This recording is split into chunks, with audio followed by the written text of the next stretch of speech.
Let's read source 3 for the Reconstruction investigation, titled Report from Louisa Jacobs. Our central question is, was Reconstruction mostly a story of triumph or tragedy for African Americans? And this is going to be our purpose for reading this source.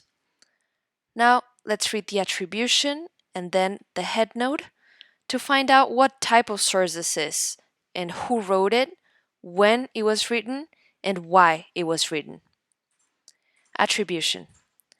Adapted from a report on the Lincoln School, written by Louisa Jacobs in Savannah, Georgia, in March 1866. Headnote.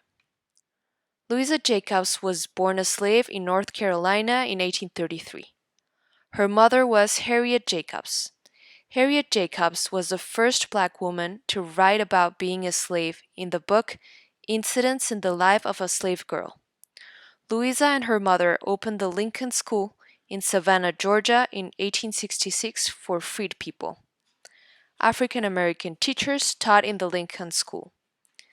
This is a report that Louisa wrote in 1866 about her and her mother's work in Savannah.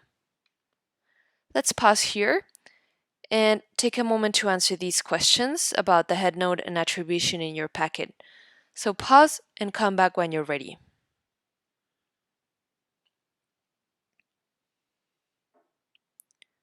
Okay, now let's read the source. Let's read this report by Louisa Jacobs. I wish you could see my school of 130 scholars, which means students. They have bright faces as they learn to read. The letters A, B, and P all look the same to them now. But they will soon learn. I have called my school the Lincoln School. We learn from the Freedmen's Bureau that there are 2,200 children here. Some 600 or 700 are still not in school. Most freedmen are interested in the education of their children, but some still do not know how important learning is.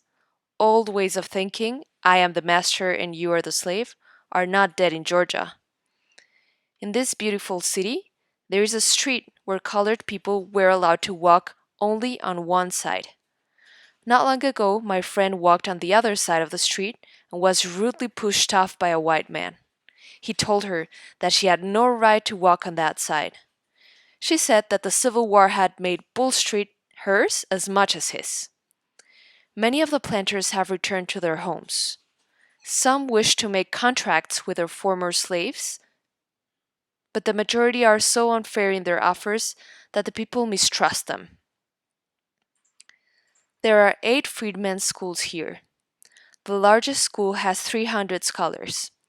The teachers of the 2 larger schools are colored, most of them from this place. These schools have been partially supported by the colored people in the past, and from now on will be entirely supported by the colored people. Okay, now go back and read the source on your own, and pause after each sentence to underline what parts of the source tell you what the author or people in the text think, want, or experience.